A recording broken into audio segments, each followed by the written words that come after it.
Après le succès de la première édition du Salon international des mines et carrières, le magazine Énergie et Mines a relancé l'expérience. Les objectifs sont ambitieux, réunir les professionnels et les intervenants du secteur, échanger les expériences, discuter autour des avancées réalisées dans le domaine et nouer des partenariats entre les exposants et participants étrangers. Seul but, accompagner et encourager l'essor de l'industrie minière au Maroc. Pour la prochaine édition, je crois qu'on va se donner le temps pour bien la préparer en invitant des délégations étrangères, surtout des Africains, et travailler aussi sur le volet conférence. On invite des investisseurs dans le domaine des carrières et des mines. Organisé sous l'égide du ministère de l'Équipement et du Transport et sponsorisé par l'Office chérifien du phosphate, l'OCP, la compagnie africaine des explosifs Cadex et Broichim, société spécialisée dans le broyage de minerais et produits chimiques. Nous sommes encore en retour une deuxième fois à l'occasion de deuxième édition du Salon international des mines et carrières. Et comme vous l'avez constaté, nous avons exposé pratiquement toutes les substances ainsi que les métaux non ferreux. Et d'ailleurs, le salon est un outil de communication unique pour des prises de contacts ainsi et pour aussi inspecter de nouveaux marchés. L'événement a été précédé par des visites de quelques sites miniers, des sites de carrière à Ben Slimane et des sites de Drapor à Azmour.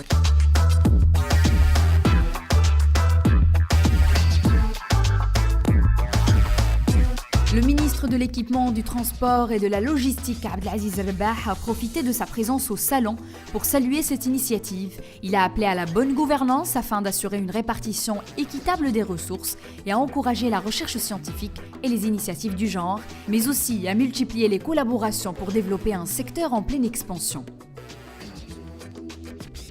Nous travaillons en symbiose, en parfaite cohérence et harmonie entre les différents départements ministériels. Mais bien sûr, chaque ministère a ses responsabilités, a ses devoirs et a sa façon de travailler.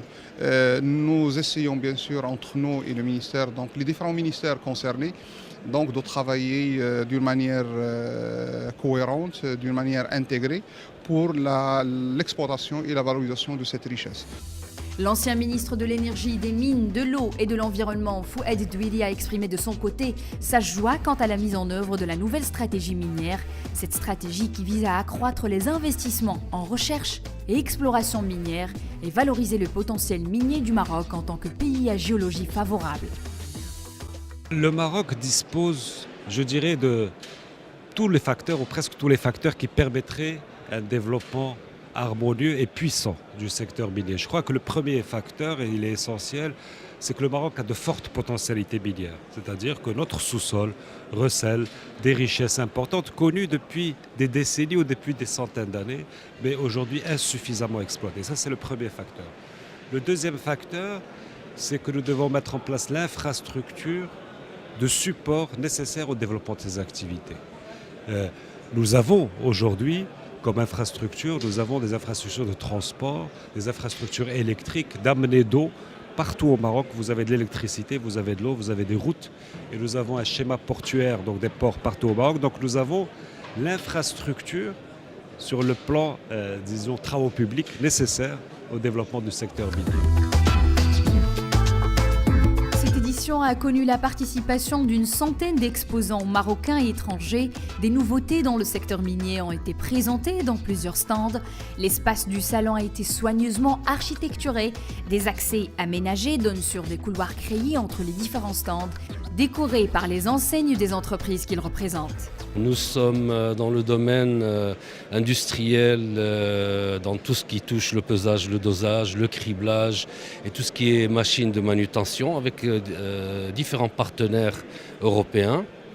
Et ce que nous attendons du salon actuellement, c'est d'avoir des contacts aussi bien avec des partenaires que des clients et dans l'industrie minière et des carrières. Cette fois-ci, c'est notre deuxième participation.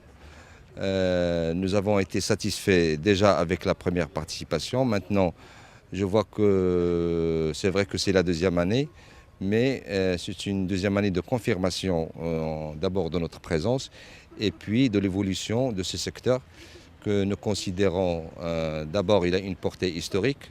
Personne ne peut ignorer aujourd'hui l'importance de ce secteur dans l'échiquier économique marocain. Mais surtout, nous voulons que notre marque avance en parallèle avec l'évolution sûre et certaine de ce secteur. Pour nous, le CIM est un bon salon parce que d'abord, d'une part, il nous a permis de rencontrer notre agent commercial qui nous représente maintenant. Et ensuite, c'est aussi l'occasion de rencontrer un certain nombre d'utilisateurs au sein de l'OCP, de responsables qui sont concernés par notre produit et qui peuvent justement voir la différence entre notre produit et les produits qui sont montés actuellement. Réhabilitation des sites miniers, la réforme du code minier au Maroc, la sécurité dans le secteur, plusieurs conférences et ateliers autour de sujets scientifiques, techniques et socio-économiques ont été organisés. Ces conférences ont été l'occasion de discussions et d'échanges entre les visiteurs et les intervenants. Je me suis intéressée à présenter notre approche de la sécurité en tant qu'être humain de manière générale. Et donc j'avais présenté quelques exemples de nos travers de raisonnement qui nous empêchent des fois de prendre en compte certains risques ou certains dangers. Donc ma communication était sur la santé et sécurité au travail dans le domaine minier. Donc il fallait d'abord présenter l'intérêt de la santé et sécurité au travail, quelle est son importance et quel est son apport pour toute entreprise. Et en deuxième lieu, parler particulièrement du secteur minier qui est avant-gardiste en matière de santé et sécurité au travail. Il y a beaucoup de choses à capitaliser et comme ailleurs dans le monde, s'inspirer de ce qui a été acquis dans l'industrie minière pour le transposer et faire mieux.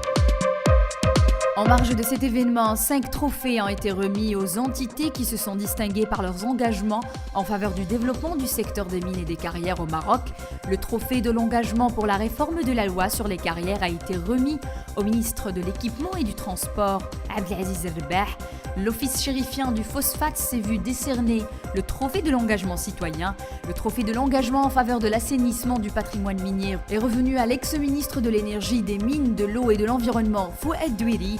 Cadex, de son côté, a été désigné meilleure société productive et Broichim, meilleure compagnie minière montante. Cet événement d'envergure pour l'industrie minière au Maroc a présenté équipements, technologies, processus et services de pointe. La deuxième édition s'est achevée sur un bilan positif. Près de 4000 visiteurs, des professionnels du secteur minier, exploitants, constructeurs, investisseurs sont venus pour 3 jours d'information, de réflexion et d'échange.